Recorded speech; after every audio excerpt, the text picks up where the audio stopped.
Hey guys, welcome to my podcast where we talk about entrepreneurship, content creation, and sustainability. Today I have a very special guest, Nahlan. Nahlan is the owner of Better From Scratch and X and Dough. She has developed her Instagram up to 130,000 cumulative organic real followers. And today she's going to tell us how she did it. Welcome, Nahlan. Hi, thank you. So, Nahlan, what advice would you give to a young Arab woman that's looking to start her own business today? Never let anyone tell you that because you're a girl you can't do it. This is something that I stood by from the beginning. I think I was lucky enough that the way I was raised, my parents never differentiated and told me you can't do this or you can't do that because you're a girl. I always believed that if me and a male were in the same classroom and got the same education, we should be granted the same opportunities, honestly. Of course, I always say it's very important to take calculated risks. Don't just go out there, have a business idea in mind, get a big investment or take money from your parents and just go for it. Just make sure that everything you want to do is calculated, very low risk. Of course, you do have to take a risk. Just make sure that it's a low risk that you can bounce back from in case things don't work out.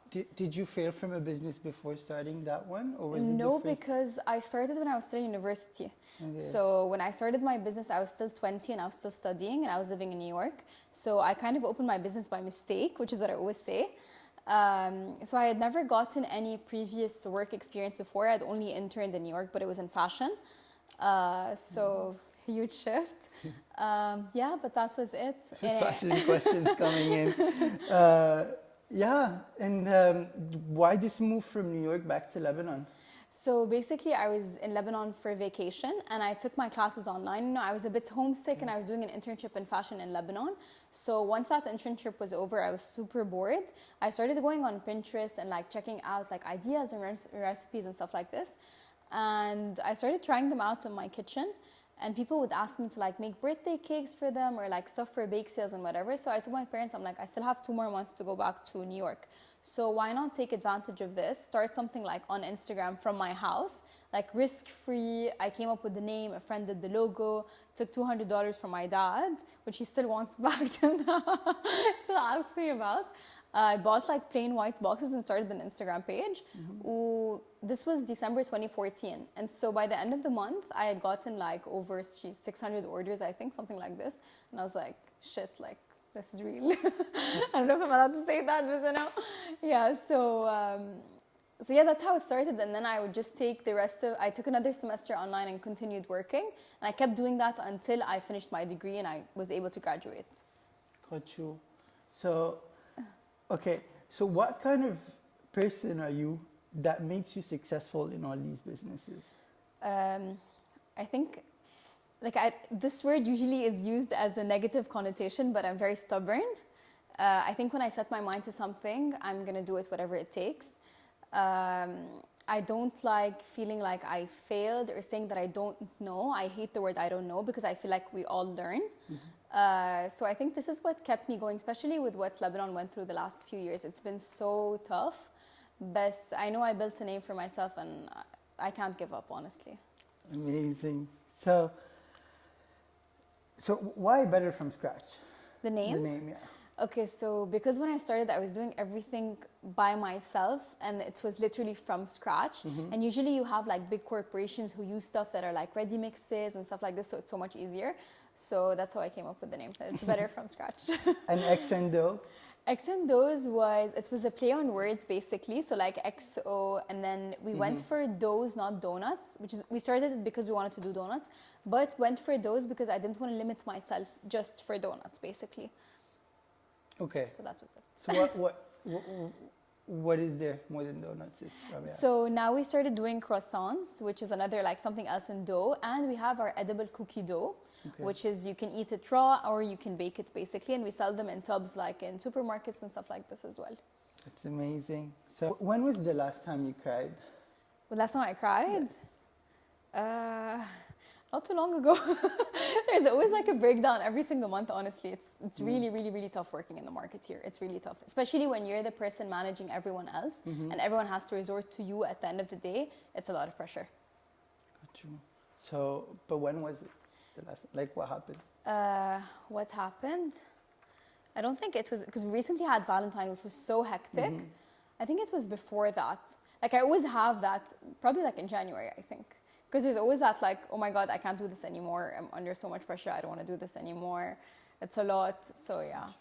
So it always happens. this is too overwhelming, and Yes. then it just hits you. Exactly. Yeah. And I'm the type of person who I think carries a lot more on my plate than I should, whether it's with like my workouts and then work and everything else. And I feel like I reach a part where I'm like burnt out at the end. So it's always that like this one day where like all hell breaks loose, and then the next day we wipe our tears and just go back to work, and it's like nothing happened. I think it's something, you know, all entrepreneurs go through eventually, whether it's a man or a woman, it really doesn't matter. Personally, I also, you know, sometimes, you know, get it all out and get to question everything. But it's what we do on a day-to-day. It's what we love doing. And when we start something, just like we said, Exactly. in English, Stubborn. yeah, you said so. Exactly, Stubborn, and it's this stubbornness that allows entrepreneurs to stick to what they do and not give up easily. Because if you give up easily, then nothing is going to happen. And it's only after years of work that people actually start looking at what you're doing and يقدروا شو عم تعملوا in Arabic. So acknowledging. That's true. Sure. I actually had an interview a few days ago with someone who was doing a project about entrepreneurship. And so she was telling me how she started her own business and it was really bad, and how it looks a lot easier than it actually is. And I always used to say starting a business is so easy. I mean, you come up with an idea, you start a business. It's not about starting it, it's about sustaining it and growing it. That is what is hard. Exactly. And people don't see, like, what you show on social media, you don't show all the hardships that go through, like that go with that. So, Nahlan, what would you say to tell to business owners that want to grow their Instagram and TikTok following organically? Okay, what advice would you give them? So for TikTok, I actually just recently started like a week ago, like trying to post like vlogs, and I'm still trying to learn the dynamics and like the algorithm of TikTok. I don't really understand it yet. But from what I realized, that they want to see a person behind the brand. I used to be so against putting myself on my pages, and people used to see me outside and they would know that I'm the owner because like my personal profile was public. But I realized when I started sharing myself more, the views went up a lot more. People liked to relate. Everyone was like, oh my God, we thought the owner was someone a lot older. You're so inspiring that you're this young and you're doing this. So I think being relatable to people is so important. At the same time, like trying to share content that you want to see. Like, what am I going to want to keep scrolling through a story? What's going to make me go through all those stories that a place posts? Or what's going to make me watch that reel? So that's so important for you to translate that into your own brand, to like try to keep it, I think, fun and genuine and just like new stuff that people are going to enjoy. So when was the time you posted something and it went viral and you didn't expect it? Okay, so when I started my Instagram, it was in 2014. So Instagram was very different than what it is now. It used to be chronological and there was no sponsoring. It was so different. So I remember like, I think it was 2 years into starting my business or 3 years, I got an email from The Insider. Like The Insider. And like back then, like they had so many followers and it was so surreal. I thought it was spam, honestly.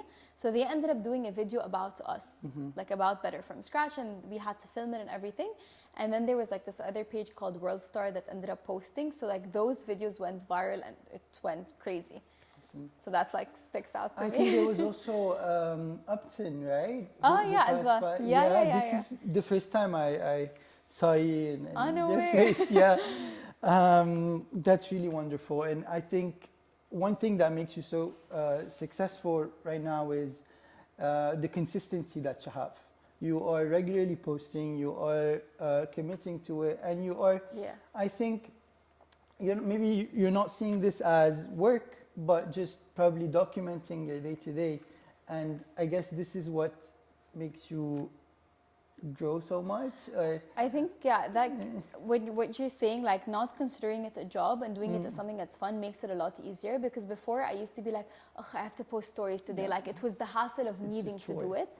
Exactly. So like now I think with TikTok, it's a bit more different. Like when I'm vlogging, like it's fun. Like I want to show people the behind the scenes. I want to talk about like the problems. I want to give tips about the business. And I realized from the comments that people are liking it. So it's making me more and more excited, I think, to like film and post the next video. Is there anything you want to say to Lebanon? You're so tough to live in, but we love you. Like you can't, no matter what, no matter I think where you go, Lebanon is always going to be home. There's this charm about it, about its people.